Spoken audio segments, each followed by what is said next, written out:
It's Mike Matthews, the host of the longest-running self-produced daily podcast by a guy named Mike in the world. It's Mike's Daily Podcast. Hello. Do you know what today is? Today is National Dress Your Pet Day. That's right. Find your cat or your dog. We have Sparky the cat. We have Rocky the cat. I don't know why all of a sudden I wanted to call him Sparky. That's not a cat's name. That's a dog's name. Unless your cat makes fires happen, which I hope that doesn't happen. That'd be bad. Although they do have a lot of static electricity they build up this time of year with all the wind. But they are wonderful creatures, cats, dogs, and whatever other pet you have. You can dress them up today. It is encouraged. And I would imagine on social media, they would want you to post the pictures. Today's post picture of the Mike's Daily Podcast picture, whatever I call it. The podcast picture is not of that, but you'll find out what it is soon. This encourages pet owners to feel inspired and bond with their pets in a fun and lighthearted manner, like I am talking to you now. This all comes from a website called billybirthday.com. I've never been on this website before. I hope I'm not getting a virus from it, but there it is. Dress your pet up. Have fun with that. It's also the death of Charles Ludwig Dodgson. Who is that? I have no idea, Mike. That's why I'm turning off your podcast. No.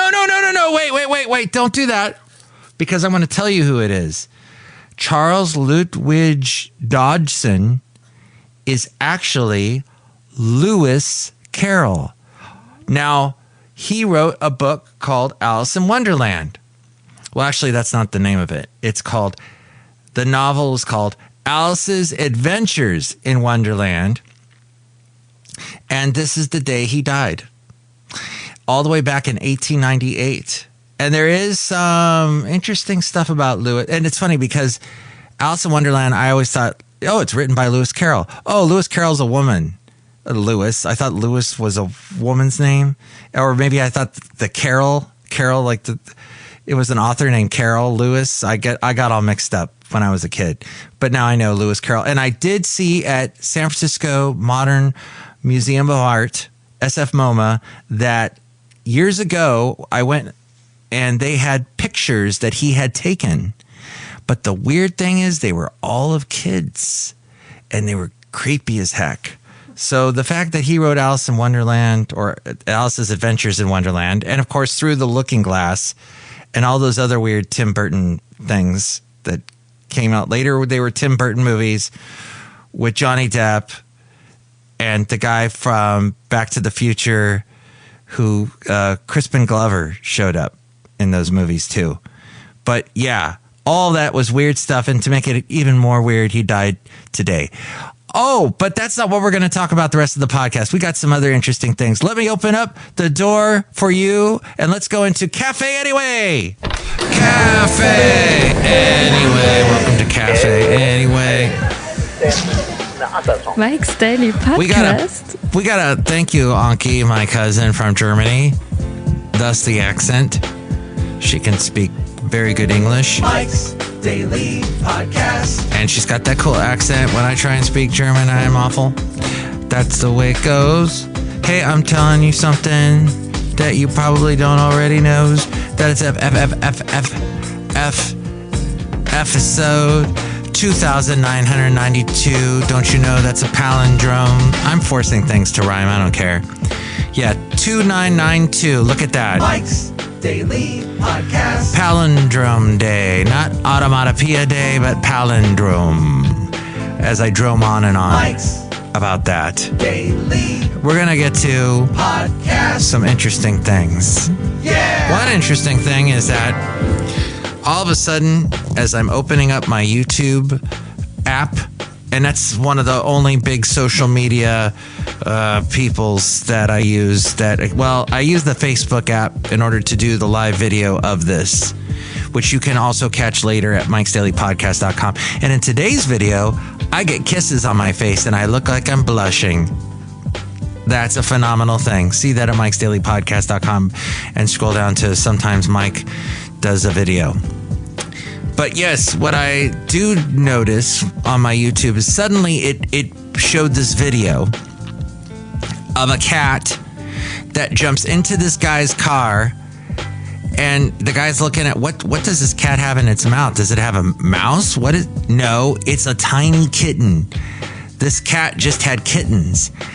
And within the process of this video, you see that the cat comes back 6 times with all these little kittens. And this is not the only video of this sort on YouTube. This happens a lot. In fact, this happened to me in the 80s. I was in college. I was getting ready to go. I was living with my mom. I was about ready to drive the 1-hour drive from Oxnard, California up to Santa Barbara to Goleta to go to UC Santa Barbara, go Gauchos. And I would do sit-ups. And here's today's podcast picture. I do sit-ups, and the picture's not of me doing sit-ups, but of me and my lovely lady friend in the lovely town of Danville. See it at mikesdailypodcast.com. But I do a couple sit-ups and push-ups, do some exercises because I wanted to be a fit person. I guess I still do, but now I don't do the sit-ups so much anymore. But I did, as I'm doing sit-ups, I'm listening to the radio station, which I would later work for, Y97, Santa Barbara's Hot FM. And they were playing in the morning the song, The Late Great Basil the Boxer. I don't know if he knew this song, but he heard me sing many a song, much to his chagrin. And there he is. I was listening as I was doing the sit-ups. I'm hearing Cyndi Lauper's All Through the Night. Yes, her big ballad she's known for, Time After Time and True Colors. But then there's All Through the Night. It's another ballad she does. And in the line, she sings, in one of the lines, all through the night, stray cat is crying, so a stray cat cries back. And right when I hear that, I'm hearing a cat meow. And I'm like, what is that? Oh, I know what that is. That's the morning show host guy, because he was a jokester. He would play sound effects in random places on songs, which is something you don't hear anymore. Life grand. And it's funny. And it makes life grand. It's funny. It's hilarious. But you don't hear anybody do it anymore because it's also annoying. So I'm thinking he's playing a sound effect. The song is over. I still hear this cat crying sound effect. I'm like, what is that? So I get up and I'm walking past. There's a little laundry center, a little laundry room that we had next to this room. And I hear the cat meowing coming from behind, several little cat meows. And sure enough, behind the dryer was a bunch of little kittens. And this very nice mother cat who my mom then adopted. But then the mother cat strangely disappeared. She was able to give away all the kittens. Some of the kittens were really cute and stayed with us for a while. And one of them actually then stayed a little too long and annoyed my mom, and she ended up hating cats after that, which is ironic because at this moment I'm wearing a shirt that says best cat dad ever, and Rocky the cat was just on my lap, who kind of looks like the mother cat that years ago was the impetus for the story I just told. News random. And my news random. The thing is, Mom, towards the end of her life, had no patience for any pets. But, oh well. I'm cool with cats. As that Squeeze song says, I am. And I'm cool to hang out with just the 2 cats that we have. The one cat still...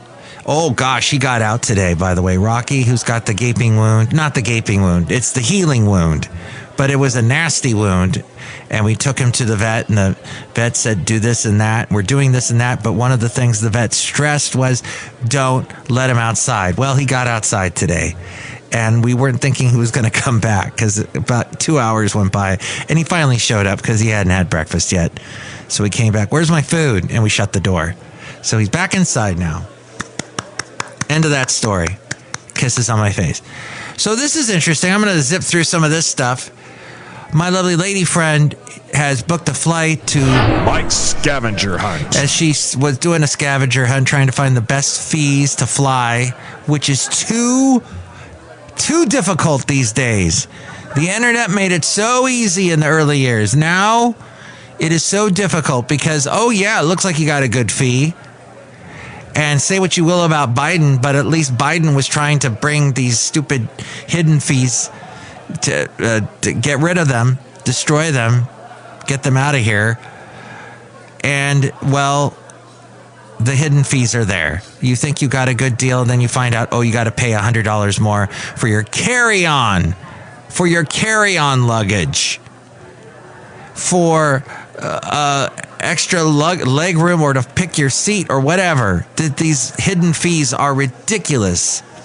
You get nickeled and dimed. For your entertainment. It's not the one. Is it me? The only. Oh. Mike Matthews. As we go outside of Café Anyway, where we bring you Mike's Daily Podcast somewhere in Podcastro Valley, the last place on earth in the land of Ameritopica. So my lovely lady friend is going to fly back to Dallas in the Texas area because a relative of hers, husband of a relative of hers, has passed away. I talked a little bit about it on the last podcast. Very shocking passing. And, well, she was searching for flights tonight, and wow, all the hidden fees, the costs. And going from California to Dallas should not be that expensive. And oh my gosh, the prices were crazy. She finally found something with Southwest.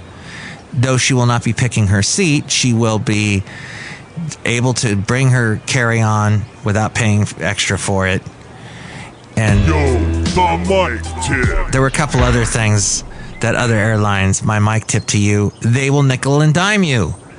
The Biden administration was not able to stop any of this. Looks like it cannot be stopped. So my best advice to you is look around. You can do thing like you can do an Expedia type thing or Kayak or whatever, but go directly to the website of the particular airline to maybe get even a cheaper fee. But speaking of flights, Starlink Wi-Fi services will be available on United flights beginning this spring. All of United's Mileage Plus members will have free access to streaming as well as gaming. And everybody likes to do the gaming. I'm hearing a lot of people my age like to game, and I think, what? They didn't get over that? I mean, I spent a lot of time riding my bike trying to get to the golfing stuff. Wow, shuts, wow. Wow, shuts, wow. The golfing stuff that was in it was in Sherman Oaks. Was it called Golfing Stuff or Golf Castle or Castle Golf? Something like that. I think it's still there, last I saw, over 10 years ago. And I'd ride my bike there because I wanted to see all the cool arcade games. That was like the closest arcade place. I thought video games were the best, but back then it wasn't Pong. It had progressed since Pong. Nothing wrong with Pong, but it was like Pac-Man. And there was Dragon Slayer, which was odd because that was actually you were using a DVD, a old school DVD player, like pre-DVD player, but that kind of thing. And the animation, it was an animated movie you were manipulating. Is that the best way to describe it? And if you move the joystick the wrong way, you'd get killed, I guess is what it is. And you'd have to swing your sword by hitting the fire button, I think is what it was. Newsbleed section. That's my Newsbleed. Interesting news for you. That cartoon done by Don Bluth, the guy who left Disney back during the Black Cauldron days. I think he did The Secret of Nim on his own and America's Tale and the Land of the Lost or something with the dinosaurs and all dogs go to heaven and some other stuff. The point is, I used to love video games then. And then somewhere in my early college years, probably not even college, late high school years, I got over it. But that is not true of everybody else.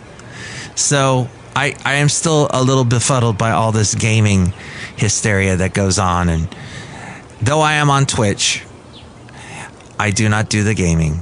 But good luck to you if you do. Hey, Las Vegas had that CES 2025 the world's largest consumer tech trade show. It was everything from TVs to phones to toothbrushes. That was last week. Ski patrol workers. The whiny white man wine list.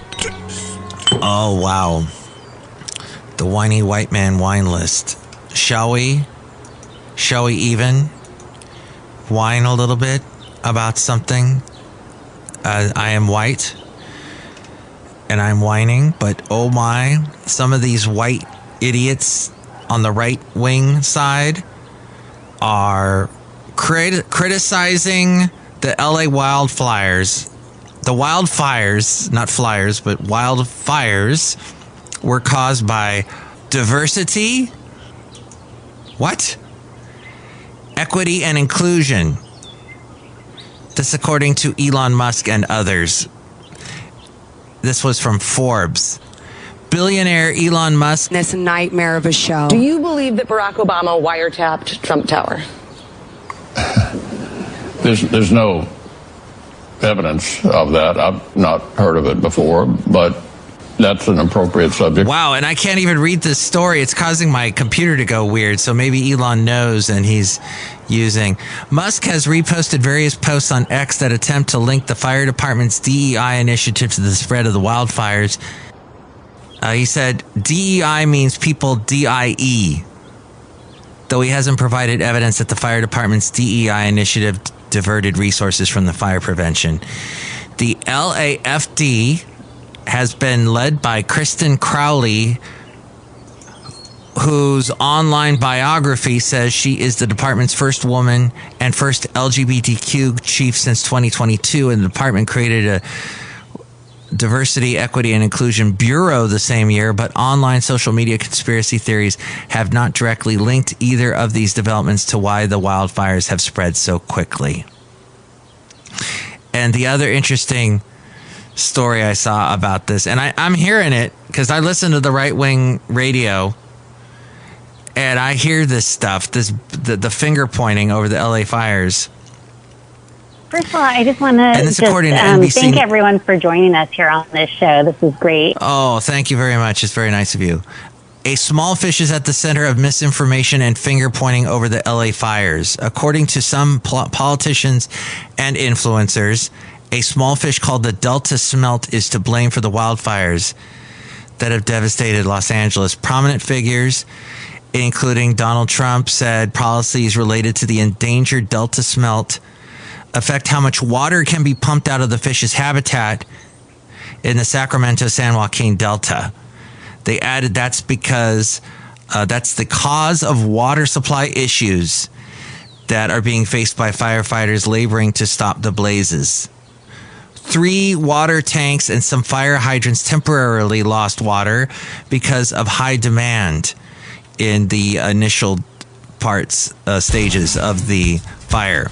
The small fish alone, it isn't alone in being the target of blame for the multiple wildfires that had burned across 45 square miles of the city. What's the cliche of the week? Other people have criticized What's the cliche of the week? Diversity, equity, and inclusion, What's the cliche of the week? and Gavin Newsom's immigration policies as well, or the influence of billionaires on climate change policy. So a lot of blame going around. It's not clear what initially sparked the fires, and in the absence of reliable information, some of the allegations being made What's the cliche of the week? are misinformed or wrong, What's the cliche of the week? experts say. What's the cliche of the week? All of them ignore the complexities What's the cliche of the week? that caused the fires to spread and the nuanced solutions that would be required to address similar urban wildfires in the future. Trump was among the most notable leaders to call out the Delta smelt. And of course, as soon as he says something, everybody else echoes him because they're what do you call them? Sycophants.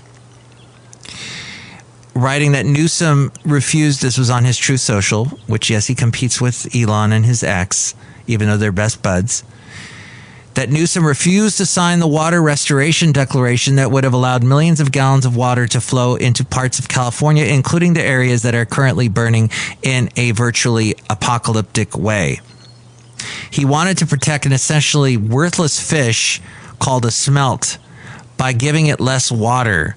It didn't work, but didn't care about the people of California. Now the ultimate price is being paid. I will demand that this incompetent governor allow beautiful, clean, fresh water to flow into California. There we go. We have that to look forward to. He is the blame for this, he says. On top of it all, no water for fire hydrants, not firefighting planes, a true disaster. Oh, okay. Because, yeah, there's firefighting planes where the planes have to land in the water and pick up the water to then fly. It looks very tricky. As much as I am, oh my gosh, worrying for the firefighters, I am worrying for those flyers, the fire flyers. They're up there in the air and then have to make these crazy landings to get more water. And look, my high school students know this, and my players knew this. You play hard, the other team plays hard, and after the game, if you lose, you'll walk across and shake hands and congratulate the other team. That's the way it works. In politics, you take it another step forward. You walk across and congratulate the winner, and then you pledge to do all you can to help them succeed, because that's good for America. There is one thing that James Woods, who has been in entirely too many movies, he just ruined the 90s for me because he was in every single dang movie and cartoon. He was in, Family Guy and Simpsons simultaneously. His home burned down in Pacific Palisades, but he criticized Los Angeles Fire Chief Kristen Crowley's mention of DEI in her bio on the department website. He said refilling the water reservoirs would have been a welcome priority too, but I guess she had too much on her plate promoting diversity, he said. Now, why the reservoirs were not filled, that is a good question, and I agree with that. But this whole blaming isn't useful. Oh, wait, that wasn't my quote. That was Faith Kearns, Director of Research Communications at the Arizona Water Initiative at Arizona State University. Why she's being quoted? Because she co-authored a 2021 report published by UCLA on wildfire and water supply in California. There is a really complex, complicated, and emergent issue that just hasn't been on the radar for mostly anyone. So I just don't think that there is an individual blame to go around at all, she said. Those were exceptional fire conditions that we saw in LA. Now, this is interesting. She says that there's also drought, climate change, and these high winds. I'd like to point out that a year ago, and I'd like to thank the local weatherman Darren Peck for pointing this out here in the Bay Area, that a year ago, Los Angeles was flooded. They were getting too much rain. So what drought? How are we even in drought conditions? Oh, they didn't get any rain in October, November, December. Okay, I see that. But why aren't places like Southern California that don't get that much rain? Why are they not creating these massive cisterns? Not cistern. Oh, your time has not Cistern Christian or whatever that Night Ranger song is. No, we're talking about Hey Soul Cistern, not that either. But why the heck were there not different ways to capture water? What is that about is my question. So I don't know. I've never fought a fire. Oh, wait a minute. I did have a kitchen fire. That was kind of nasty. I put that out super quick, though. Got to nip it in the bud quick. My point is, I don't say that anymore. The end thought of my whole rant would be that do not listen to these right-wing idiots that talk about LA at all. For the next several weeks, if they bring up the conversation, I was in Los Angeles for a number of years, but then I moved because it's a blue state and they make stupid mistakes like this or that kind of thing. Whatever. That's not helpful. That's not helping anybody. Bring that stuff up 6 months from now or much further later when nobody cares anymore, when all the reservoirs are filled up, when everything is fine and all the firefighters are doing wonderful and living happy-go-lucky lives and James Woods' house has been rebuilt. along with David Foster and Billy Crystal and Mel Gibson, whose house burned down when he was on the Joe Rogan podcast, and all this other stuff. When all this news scrutiny disappears, will you bring up again that it is a blue state and that we just got hit by some natural disasters that were unfortunate? And don't make this thing political. Did we make Katrina political with George W. Oh, heck yeah. It was a very political thing that may have hurt the Republicans in the end during that election back in 2008. But wow, I don't agree with that either. It's stuff needs to be fixed if it's not working right. So I'm just saying that these right-wing nut jobs that talk on podcasts, that talk on the radio, that talk on TV, they're going to move on just like the winds. They're going to just move on to something else, and they're going to forget about that they even talked about California, and they'll move on to attacking whoever it is that they don't like in the Democrat world, some celebrity, some other, they'll come up with some thing that they just, and it's funny because they coined the phrase bleeding heart liberals when they're the bleeding heart conservatives, and I can't stand it. That's all I got to say about that. But what I am going to finish up saying is that there's somebody here to see us outside of Café Anyway. Hello, Michael Masters, Madame Rootabega. That was an amazing whiny white man white list thing. Ooh, yes, the whiny white man wine list with lots of whining there. But hopefully this week will be a little less crazy with the wind. I see it's now blowing south instead of east. The Santa Ana winds technically, I think, are when the wind blows easterly. But when it blows south down towards Mexico, I don't think that's called Santa Ana anymore. Santa Ana winds. So do you like winds? Yes. Do you like sailboats? Yes. Do you like it when you're on a sailboat and there's no wind? No. Yeah, that gets a little annoying unless you have a motor. Look who else is here. Hello there, Mike. This is Valentino, the parking attendant. And this is Bison Bentley. Do you know that? Yeah, that right-wing radio stuff is the greatest stuff in the world. I listen to that stuff all the time with the cool stuff and the people that call in and they're whining about stuff and they blame natural disasters on Democrats. That's the best thing ever, D. Yeah, best thing ever. Do you know that? Well, okay. Then you have been entertained. Have they not entertained you? I guess so. And I guess that's the end of this show. But next show, it'll be the wonderful Chely Shoehart, Floyd the Floorman, John Deere the engineer. If you'd like to join in on the blame game or whatever else you'd like to contribute, here is the phone number. Call Mike at the Café Anyway hotline. Area code 510-228-4640. Will you shut ups? Liberty Nation Freedom Foam for All. And with all things having to do with Mike's Daily Podcast, we go to the mainframe and hear from A-Frame. Thank you so much for listening. Mike's Daily Podcast is written and produced and performed by Mike Matthews. His podcast is super easy to find. Download or listen to his show and read his blog at mikesdailypodcast.com. Email Mike now at mikesdailypodcast@gmail.com. See you tomorrow. Bye!